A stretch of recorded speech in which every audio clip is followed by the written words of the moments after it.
자, 오늘 우리에게 주시는 하나님의 말씀 같이 보겠습니다. 오늘 우리에게 주시는 하나님의 말씀은 예레미야 15장 15절로 21절까지의 말씀입니다. 예레미야 15장 15절로 21절까지의 말씀을 봉독하겠습니다. 여호와여, 주께서 아시오니 원하건대 주는 나를 기억하시며 돌보시사 나를 박해하는 자에게 보복하시고 주의 오래 참으심으로 말미암아 나로 멸망하지 아니하게 하옵시며 주를 위하여 내가 부끄러움 당하는 줄을 아시옵소서. 만군의 하나님 여호와시여, 나는 주의 이름으로 일컬음을 받는 자라. 내가 주의 말씀을 얻어먹어 싸우니 주의 말씀은 내게 기쁨과 내 마음의 즐거움이오나 내가 기뻐하는 자의 모임 가운데 앉지 아니하며 즐거워하지도 아니하고 주의 손에 붙들려 홀로 앉아 싸우니 이는 주께서 분노로 내게 채우셨음이니이다. 나의 고통이 계속하며 상처가 중하여 낫지 아니함은 어찌 됨이니까? 주께서는 내게 대하여 물이 말라서 속이는 시내 같으시니까? 여호와께서 이와 같이 말씀하시되 내가 만일 돌아오면 내가 너를 다시 이끌어 내 앞에 세울 것이며 내가 만일 헛된 것을 버리고 귀한 것을 말한다면 너는 나의 입이 될 것이라. 그들은 내게로 돌아오려니와 너는 그들에게로 돌아가지 말지니라. 내가 너로 이 백성 앞에 견고한 놋성벽이 되게 하리니 그들이 너를 칠지라도 이기지 못할 것은 내가 너와 함께하여 너를 구하여 건짐이라. 여호와의 말씀이니라. 내가 너를 악한 자의 손에서 건지며 무서운 자의 손에서 구원하리라. 아멘. 주님의 은혜와 평강이 이번 한 달 동안에도 우리 삶 속에 충만하기를 간절히 축원합니다. 자, 우리 앞에 뒤에 분들하고 한번 인사 나누겠습니다. 축복합니다 하시고, 자, 건강하게 이 여름 잘 지나실 수 있기를 간절히 축원합니다. 여러분, 예수를 믿다가 실망스러울 때가 있어요, 없어요? 예수를 믿다가 막 낙심이 될 때가 있어요, 없어요? 있지요. 있어요. 근데 우리만 그래요? 아니에요. 누구나가 다 그래요. 옆에 있는 분들 다 보세요. 주일날에는요, 우리 많은 분들이 변장을 하고 나오셔. 무엇보다도 어떤 변장을 하냐면 얼굴 변장을 하고 나오셔. 왜 얼굴 변장을 하시냐면 얼굴이 환하게 밝은 낯으로 오시지만 그러나 또 한 주간을 사는 동안에 우리의 얼굴이 구겨지고 어두워지고 그저 수심이 가득 찬 얼굴로 살 때가 많아요. 뭐 기쁠 일도 없고 즐거운 일도 없고 그냥 늘 나한테 가득한 것은 아픈 것밖에 없어. 집에 쌓여가는 것은 약봉투밖에 없고 주변에 들려오는 소리는 좋은 소식은 하나 없고 마음 힘들고 우울한 소리만 가득하고, 그래서 예수를 믿는 믿음이 이런 모든 것들을 다 이겨낼 만큼 힘이 있으면 좋은데, 그런데 하나님이 가끔은 그런 마음 들죠. 하나님이 짠 하고 나타나면 좋겠어요. 예수님이 그냥 짠 하고 좀 나타나셔서 뭔가를 좀 눈에 보이게끔 딱 보여주시면 좋겠어요. 그런데 주님이 잘 안 보일 때가 많아요. 답답하리만큼 주님께서 내게 응답하시 않을 때가 또 많아요. 그러면 실망스럽고요, 믿음으로 살아가는 것이 얼마나 우리의 마음을 무겁게 하는지 몰라요. 근데 여러분만 그런 거 아니니까 그래도 위로함을 받으시고 안심하시기 바랍니다. 여러분만 그런 게 아니고요, 저도 그러고요, 예레미야도 그런 거예요. 오늘 왜 제가 말씀을 시작하면서 이런 말씀을 드리냐면 예레미야가 너무 마음이 괴로웠어요. 너무 마음이 힘들었어요. 나름대로 하나님이 자기를 선지자로 부르셨다 해서 하나님 말씀을 열심히 전하지만, 그러나 전함은 뭐예요? 쇠기의 경읽기인데 들은 척도 안 하는데, 듣는 것은 고사하고 안 듣는 건 고사하고 맨날 욕해대고 맨날 괴롭히고 그러면서 협박하고, 너 그따구 소리 하려면 입 닫어, 아니면 너를 확 죽여버릴 거야 라고 한단 말이에요. 여러분, 누군가가 여러분들을 계속 죽이겠다 하면 그거 살겠어요? 못 살죠.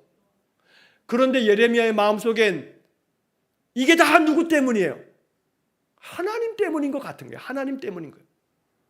왜냐하면 아이고, 하나님 그러면 그냥 저놈은 말도 안 듣는 저 유다 백성들을 그냥 하룻밤에 천벌을 내려서 그냥 싹 죽이시든지, 뭘 그렇게 그냥 계속 말하라고만 합니까? 그것도 하루 이틀이지.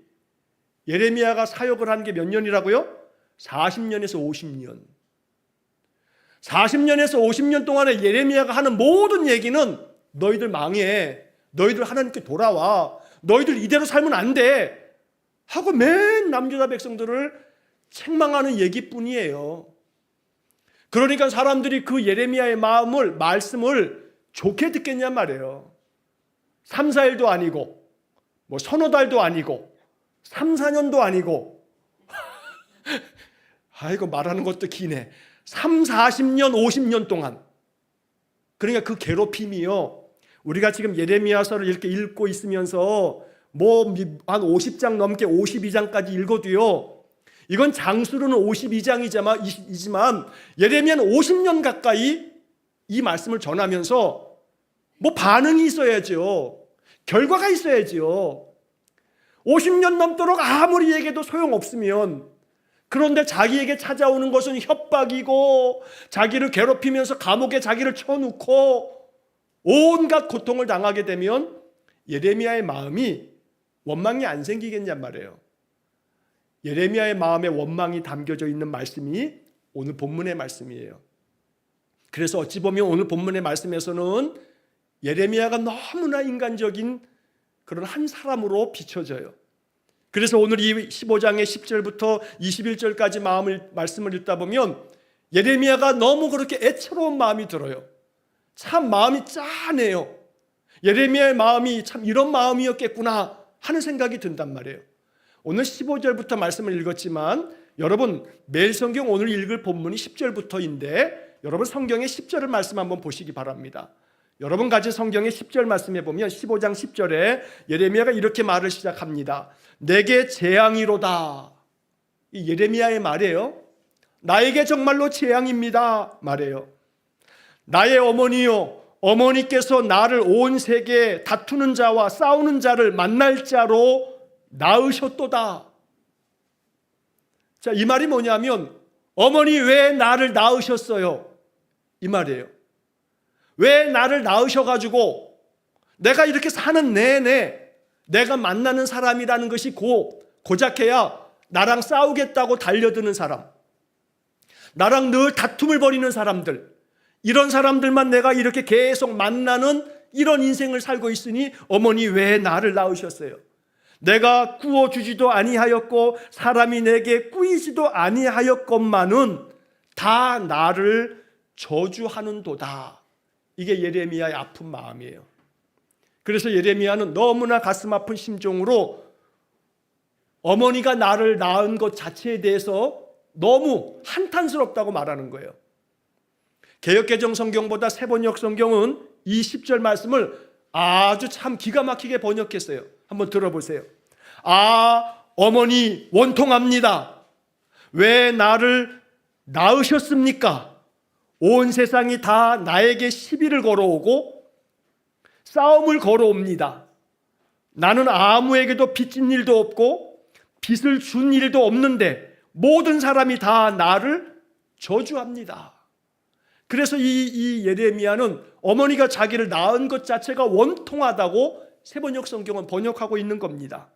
온 세상이 나에게 시비를 걸어오고 다툼을 걸어온다고 말하고 있어요. 그만큼 남유다 사람들이 거칠어졌어요. 남유다 사람들의 마음이 예레미야를 가만히 안 두고 그냥 해코자 하는 거예요. 죽이겠다 협박하고요.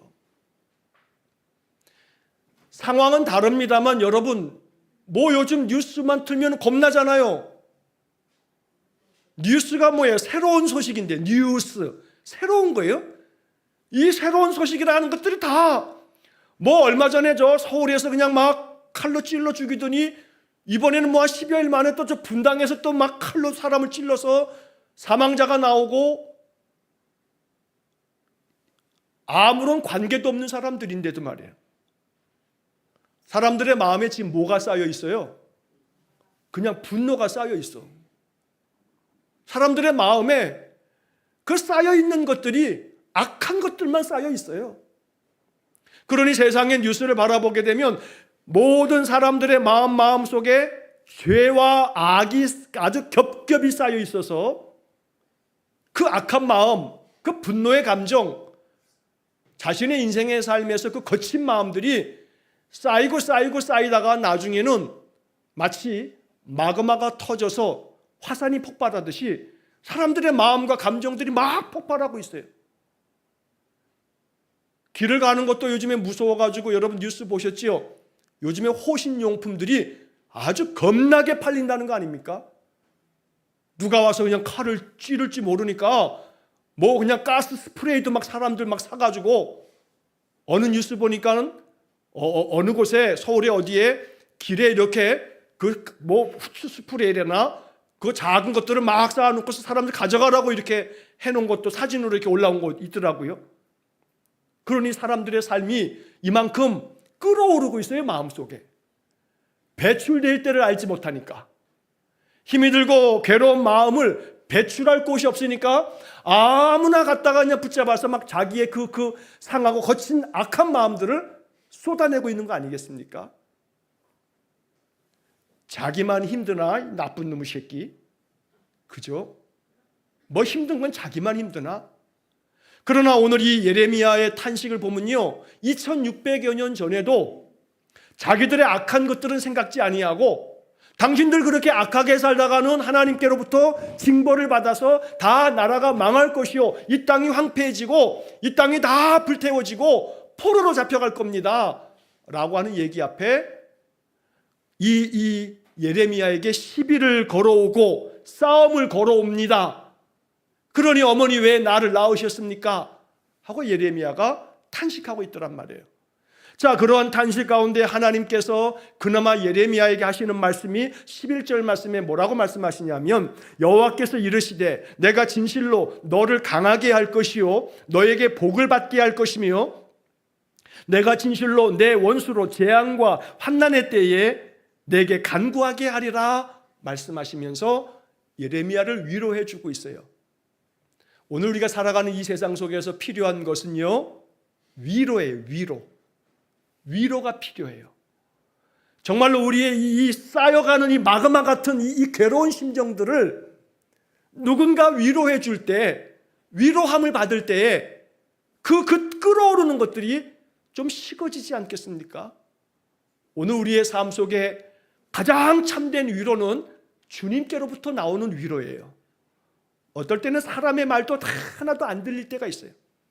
그 사람이 어떤 좋은 말을 해도 그게 안 들릴 때가 있어요.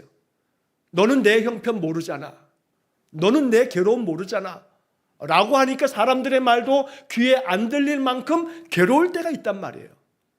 오직 그때 우리가 찾아야 할 것은 주님 나를 위로해 주십시오 라고 한 한마디의 기도예요. 한번 여러분 따라해 보십시오. 주님 나를 위로해 주십시오. 나를 위로해 주십시오. 여러분 한 주간을 살아가는 동안에 마음이 막 힘들어질 때, 뭐 이유도 없이 마음이 그냥 다 가라앉을 때, 마음이 막 무기력해질 때, 그냥 무기력해지는 마음을 그대로 내버려 두시지 마시고 그 배출돼야 돼요. 내 마음에 이 거칠고 이 힘들고 이 답답한 마음에 이 쌓여가는 이 악한 가스가 배출돼야 돼요. 그러면 입술로 주님 나를 위로해 주십시오 라고 한마디 기도하십시오.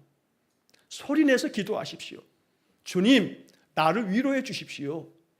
이렇게 한마디 기도하실 때 성령님께서 여러분들의 그 마음의 진심 어린 기도를 들으셔서 우리의 심령 가운데 찾아오셔서 내 마음의 상한 마음들을, 내 마음의 그 답답하고 괴로운 마음들을 어루만져 주실 때에 우리의 마음 가운데 잔잔히 평화가 찾아올 줄로 믿습니다. 여러분 꼭 마음 힘들 때마다 다른 기도 안 하셔도 돼요. 그냥 주님 나를 위로해 주십시오. 주님의 위로함을 통해서 우리의 삶에 평강이 있습니다. 잔잔한 주의 평화가 찾아옵니다.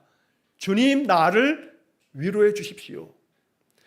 예레미야의 마음의 기도를 들으신 하나님께서는 내가 너를 강하게 할 것이다 말씀하시고 너에게 복을 받게 할 것이다 약속하셨습니다. 오늘 이 약속의 말씀, 이 위로의 말씀이 우리에게 주시는 하나님의 음성 되기를 간절히 축원합니다. 그러면서 하나님께서는 남유다 백성들에게 누가 능히 철 곧 북방의 철과 놋을 꺾으리요. 북방의 철과 놋은 바벨론 군대를 말하는 거죠. 누가 저 바벨론 군대를 꺾을 수 있겠는가? 절대 그럴 수 없을 거다. 그래서 너희들의 모든 죄로 말미암아, 남유다 백성들아, 너희들의 모든 죄로 말미암아 너희들 국경 안에 있는 모든 재산과 보물과 그 모든 것들이 다 탈취를 당하고 말 거다 하고 남유다 백성들에게 또 한 번 하나님 심판의 말씀을 전하시면서 14절의 마지막 부분에 이런 말씀을 말씀하십니다. 이는 나의 진노의 맹렬한 불이 너희를 사르려 함이라. 나의 진노의 불이 너희를 사를 것이라고 말씀하시는 겁니다. 여러분, 시대를 바라보면서 그 시대에서 나타나는 여러 모습들을 바라볼 때 우리는 성경을 생각해야 합니다. 정말 세상이 점점 더 거칠어지고 악해져 가고 있습니다. 그럴 때 이런 시대를 바라볼 수 있어야 합니다. 어찌 보면 이 사람들의 마음의 모든 것들은 그들 안에 있는 죄와 악이 점점 더 기승을 부리면서 이제는 증상으로 나타나는 겁니다. 여러분, 마음 가운데 어떤 악한 생각, 죄된 생각을 품으면 생각으로 머무는 것이기 때문에 괜찮아, 아무것도 없어 라고 생각할지 모릅니다. 그런데 그 악한 생각과 그 죄된 마음이 처음에는 생각 속에만 머물러 있다가 얘가 생각 안에서 점점 자라난다는 사실을 잊지 말아야 합니다.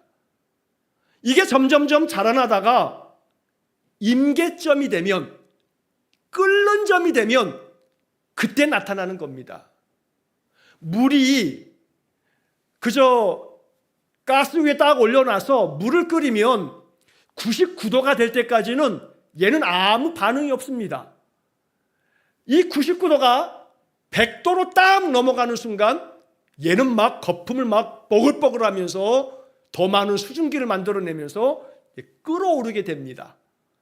99도와 100도는 1도 차이입니다만 그 1도 차이가 눈에 보이게 나타나는, 뚜껑을 벌렁벌렁 일으켜내는 그런 끓는 점이 100도라는 겁니다. 사람들의 마음이 점점 100도에 다다른 사람들이 많은 겁니다. 폭발하고 있는 겁니다. 폭발하니까 엉뚱한데 그 폭발이 다 튀면서 우리 사회가 이렇게 병든 모습을 보여주고 있는 겁니다. 그렇기 때문에 우리가 마음 가운데 기도해야 할 것은, 하나님, 이 모든 것들이 이 세상에, 이 시대에 죄와 악이 점점 더 많아지기 때문에 부조리한 것들이, 불의한 것들이, 악한 것들이, 그래도 그 악한 것들도 법에 걸리지 않으면 아무 관계없잖아요. 법에 저촉이 되어도 대형 로펌을 살 수 있는 재산이 있는 사람과 권력이 있는 사람은 법에 걸려도 아무 상관없잖아요. 그러면 이 죄의 온도가 상관없다고 100도가 안 되는 거예요? 아니에요. 100도가 넘어서 끓어오르는 거예요. 분명히 100도가 넘어서 끓어오르면 저 사람도 잡혀가 구속돼야 하는데 저 사람은 안 잡혀가는 거예요. 저 사람은 아무 관계없는 거예요. 반드시 더 많은 형벌을 받아야 되는데 저 사람들은 형벌을 안 받아요. 100도가 되고 200도가 돼도 저 사람은 끓어오르지 않아요. 그러니 100도만 되면 끓어오르는 사람들이 원통해요, 안 원통해요? 원통하죠. 원통해요. 그러니까 사람들의 마음이 더 많이 폭발하는 거예요. 더 많이 폭발하는 거예요. 여러분, 예레미야서도 그렇고요. 선지서 중에 굉장히 많은 양을 가지고 있는 게 이사야인데 이사야서도 마찬가지고, 거의 모든 선지자들의 말씀 속에는 아주 중요한 공통적인 게 하나가 뭐냐 하면, 이 남유다 백성들, 북이스라엘 백성들이 왜 망하냐 하면 하나님에 대한 불신앙과 불순종으로 우상 숭배하는 것 때문도 있지만 사회 지도층들의 죄악 때문에 그래요. 사회를 이끌어 나가는 지도자들의 죄악에 대해서 이사야 선지자도 아모스 선지자도 예레미야도 많은 선지자들이 얼마나 혹독하게 그들을 책망하면서 심판을 말하는지 몰라요. 그래서 오늘 이 예레미야의 말씀에도 하나님께서 그 진노의 맹렬한 불을 너희들에게 내려서 다 불살라버리겠다 하지만 권력자들과 재벌가들은 그 맹렬한 불을 다 로펌이 커버해 준다. 내 돈이 다 커버해 준다. 라고 하면서 악을 저지르는 일, 죄를 범하는 일 서슴지 않고 저지르고 있어요. 그러니 이 병든 사회, 그래서 그 병으로 말미암아 온 백성들이 정말로 더 병들어가는 이 세상을 바라보면서 예레미야는 더 통절한 마음으로 기도하고 있는 겁니다. 그러는 가운데 그 예레미야의 괴로운 마음이 14장부터 15장 9절까지 3번이나 중보의 기도를 드려도 하나님께서 예레미야에게 뭐라 하시냐면 너 구하지 마, 기도하지 마. 저들은 너가 기도해도 아무 소용없어. 망할 수밖에 없는 백성이 되었기 때문에 네가 기도해도 소용없어 하고 예레미야의 3차례의 중보 기도를 하나님이 다 거절하세요. 거절당한 이 예레미야의 마음이 얼마나 괴로워요. 그러니까 예레미야가 이제 뭐라고 하냐면 15절 말씀에, 오늘 읽은 본문의 말씀에 이렇게 얘기하는 거예요. 여호와여, 주께서 아시오니 원하건대 주는 나를 기억하시며 돌보시사 나를 박해하는 자에게 보복하시고 주의 오래 참으심으로 말미암아 나로 멸망하지 아니하게 하옵시며 주를 위하여 내가 부끄러움 당하는 줄을 아시옵소서. 여러분, 이 15절의 말씀 속에서 예레미야가 뭐라고 얘기하는 거냐면 너무나 괴로운 심정으로 3번의 중보기도가 다 거절당하고 난 다음에 한마디로 말하면 주님, 나는 좀 살려주세요. 그러는, 나는 좀 살려주세요. 원하건대 주님, 나를 기억해 주시고 돌봐주세요. 나. 예레미야가 남유다가 다 망하게 됐거든요. 이제 하나님이 부르짖지도 말라, 구하지도 말라 하면서 자기의 중보기도도 3번씩이나 거절하시면서 모세가 있다 한들, 그리고 사무엘이 내 앞에 있다 한들 나는 그들에게도 듣지 않을 거다라고 하셨잖아요. 그러니까 이제 이 예레미야가 절박한 심정으로 주님, 그러면 나는 불쌍히 여겨주세요. 나는 기억해 주시고 나를 기억하시고 나를 돌보아 주세요. 나를 박해하는 자에게 하나님 보복해 주시고 나는 건져주세요 라고 예레미야가 절박한 심정으로 자기 자신을 위해서 기도하는 거예요.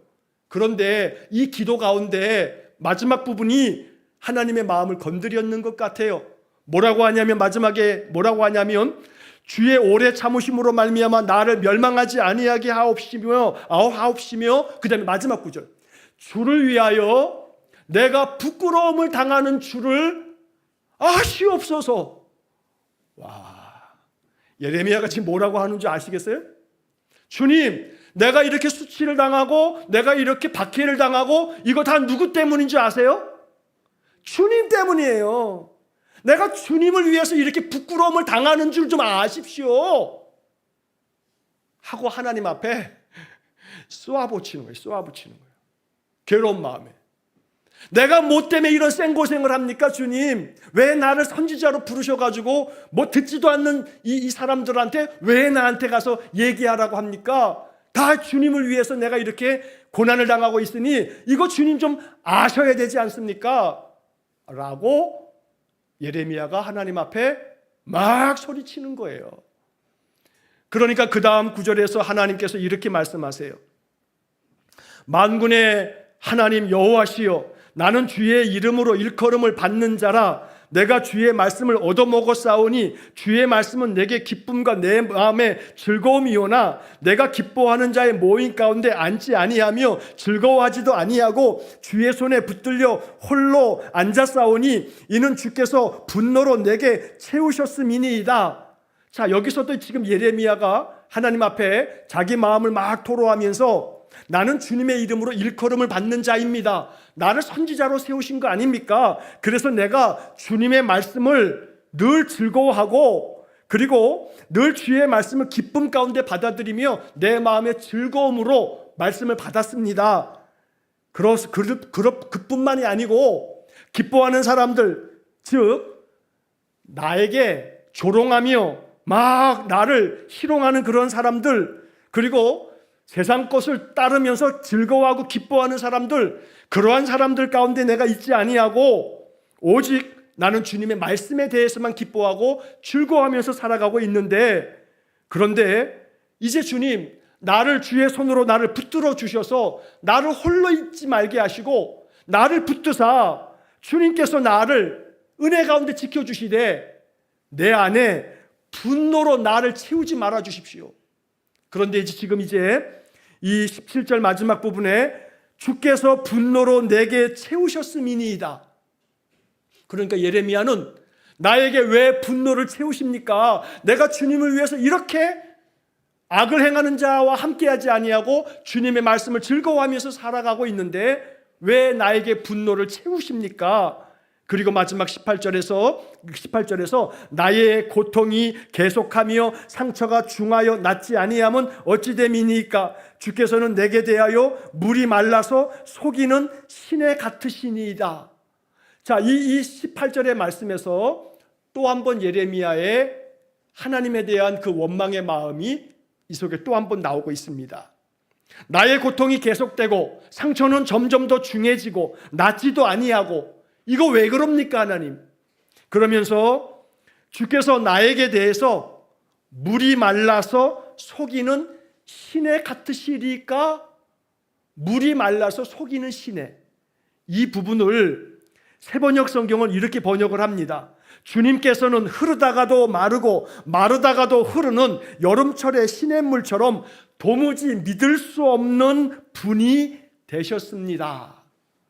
하나님, 여름에 비가 내리다가 마르고 마르다가 비가 내리고 매우 변덕스러운 것처럼 하나님은 정말로 믿을 수 없는 분이 나에게 되셨습니다. 이러면서 하나님께 대한 이 예레미야의 답답한 심정을 중보기도에 응답하지 않으니까 이 심정을 토로하니까 하나님 대답하시기를 이제 19절부터 21절까지의 하나님의 대답이 나옵니다. 뭐라고 대답하시냐면 먼저 예레미야를 책망하시고 야단치십니다. 19절 말씀에 여호와께서 이와 같이 말씀하시되 내가 만일 돌아오면 내가 너를 다시 이끌어 내 앞에 세울 것이며 내가 만일 헛된 것을 버리고 귀한 것을 말한다면 너는 나의 입이 될 것이라. 예레미야에게 다시금 돌아오라고 말씀합니다. 예레미야가 하나님 앞에서 그 마음 가운데 자신의 그 마음을 토로하는 과정 속에서 하나님께서 이렇게 하시는 거 내가 주님을 위해서 이렇게 하고 있는데 어찌 이럽니까? 하면서 자기 기도에 응답하시지 않는 거절하시는 하나님께 대해서 예레미야가 답답함을 호소하자 예레미야에게 하나님은 내가 다시 너를 이끌어 내 앞에 세울 테니 헛된 것을 버리고 귀한 것을 말하면 너는 나의 입이 될 것이라. 그러면서 예레미야의 마음 가운데 잠깐이라도 가지고 있는 그 원망의 마음과 그 마음의 괴로움의 마음을 야단치시면서 그 마음을 다시금 바로잡는 겁니다. 그리고 20절과 21절의 말씀 속에서 이제 하나님이 예레미야를 다시금 위로하면서 이렇게 약속해 주십니다. 20절에 내가 너로 이 백성 앞에 견고한 놋성벽이 되게 하리니 그들이 너를 칠지라도 이기지 못할 것은 내가 너와 함께하여 너를 구하여 건짐이라. 여기에 놋성벽이라고 하는 말이 나옵니다. 이건 예레미야 1장에서 하나님이 맨 처음에 예레미야를 부르실 때 하셨던 말씀입니다. 처음에 예레미야를 부를 때 하신 말씀처럼 내가 너를 놋성벽이 되게 하겠다, 견고하게 만드시겠다는 겁니다. 아무리 누가 흔들어대도 요동하지 않는 사람 만들어주겠다는 겁니다. 세상에 어떤 괴로움이 쌓여도 그것 때문에 흔들리지 않는 마음을 주시겠다는 겁니다. 이것이 하나님의 약속의 말씀이고 위로의 말씀이 되었던 겁니다.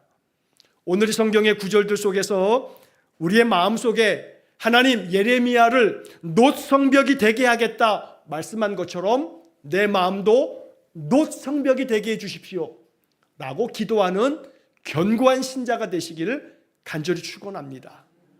여러분들의 마음을 막 뒤집어 놓는 일들이 있어요. 여러 가지 삶의 형편들이 내 마음을 막 뒤집어 놔요. 그게 무엇이 됐든 간에 각자가 다 처해져 있는 상황은 다르겠습니다만 우리의 마음이 그럴 때마다 자꾸 흔들리는 거예요. 자꾸 약해질 뿐만 아니라 우리의 믿음까지도 자꾸 깨어진단 말이에요. 그때 하나님께서 예레미야에게 들려주시는 말씀은 내가 너를 견고한 노성벽이 되게 하겠다. 그러니 너의 마음에 헛된 것들을 버리고 귀한 것들을 말한다면 너는 나의 입이 될 것이라.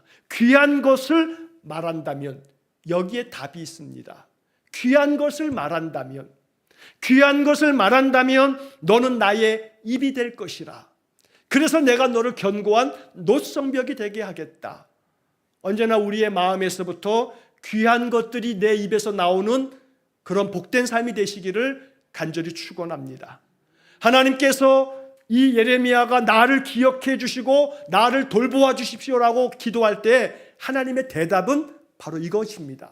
귀한 것을 말하면 내가 너를 견고한 노성벽이 되게 하겠다. 그러니까 여기서 해답을 얻어야 됩니다. 예레미야에게 가르쳐 주신 해답은 명백합니다. 헛된 것을 버리고 귀한 것을 말하면 내가 너를 노성벽이 되게 하겠다 말씀하시는 겁니다. 우리 입에서 귀한 것들이 말해지기를 간절히 축원합니다. 많은 말들을 합니다. 아마 할 수만 있다면 한 주간 동안에 내 입에서 나오는 말들을 고스란히 다 녹음을 해가지고 빠른 속도로 만약에 한번 튼다면 내 입에서 나오는 그 말들 중에 귀한 말들이 몇 퍼센트가 될까? 한번 생각해 보자면 오늘 예레미야에게 말씀하신 이 말씀은 우리에게 꼭 필요한 해답이 될 것입니다. 그러므로 인생의 삶에서 귀한 것을 말하면 너를 견고한 노성벽이 되게 하겠다. 그래서 언제나 우리의 입의 고백은 주님을 찬송하는 찬송을 부르고 성경의 말씀을 읊조리듯 성경을 낭독하고 내 입에서는 하나님 앞에 주님 나를 위로해 주십시오. 주님 나를 견고한 노성벽이 되게 해 주십시오. 어떤 상황에서도 흔들리지 않는 굳건하게 내 마음을 지키며 내 생각을 지키는 내 감정과 의지를 지키는 견고한 노성벽이 되게 해 주십시오. 우리의 입에서 귀한 것들이 넘쳐나는 귀한 말들이 솟아나는 복된 삶이 되시길 간절히 축원합니다. 그러면 하나님은 21절에서 내가 너를 악한 자의 손에서 건지며 무서운 자의 손에서 구원하리라. 무서운 자들의 손에서 구원하리라. 악하고 무서운 자들 속에서도 너를 구원하겠다 말씀하십니다. 하나님의 구원하심이 필요한 시대입니다. 죄와 악이 가득한 세상 속에서 하나님의 구원하심이 임하도록 언제나 하나님 나를 기억하시고 나를 돌보아 주십시오. 내 입에서 좋은 말, 내 입에서 귀한 것들이 나가게 하시고 그래서 하나님이 나를 견고한 노성벽이 되게 해 주십시오. 이 예레미야의 말씀이 우리의 기도가 될 수 있기를 주의 이름으로 간절히 축원합니다. 기도하겠습니다. 자비로우신 아버지 하나님, 하나님 섬기며 선지자로 부름받았지만 그 긴 세월 동안에 아무리 사역을 펼쳐도 듣지도 않는 남유다 백성들을 바라보면서 낙담하고 자신의 중보의 기도에 대해서도 외면하는 하나님 앞에 괴로운 마음을 심종을 토로하며 예레미야가 갖는 그 마음속에도 하나님 말씀하시면서 나를 기억하시며 나를 돌보아 달라는 예레미야 앞에 내 입에서 귀한 것들을 말한다면 내가 너를 견고한 노성벽이 되게 할 거며 너를 구원하리라는 이 말씀대로 하나님 우리를 위로하여 주시고 우리를 견고한 노성벽이 되게 하사 우리 입에서 늘 귀한 것들을 말하며 날마다 생명이 솟아나는 복된 삶이 되게 해 주옵소서. 세상은 날이 갈수록 거칠어지고 악해져 가지만 신실한 믿음의 사람들은 그 마음의 믿음을 지킴으로 세상을 밝히는 그러한 빛이며 소금이 되어지는 우리 성도들 되게 해 주옵소서. 그래서 가정에서부터 또 우리의 일터에서 우리가 살아가는 삶의 자리에서 많은 사람들 속에서 언제나 하나님 우리를 견고한 노성벽이 되게 하사 우리를 통해서 하나님의 선하신 역사들이 펼쳐지는 복을 내려 주옵소서. 예수님 거룩하신 이름으로 기도하옵나이다. 아멘.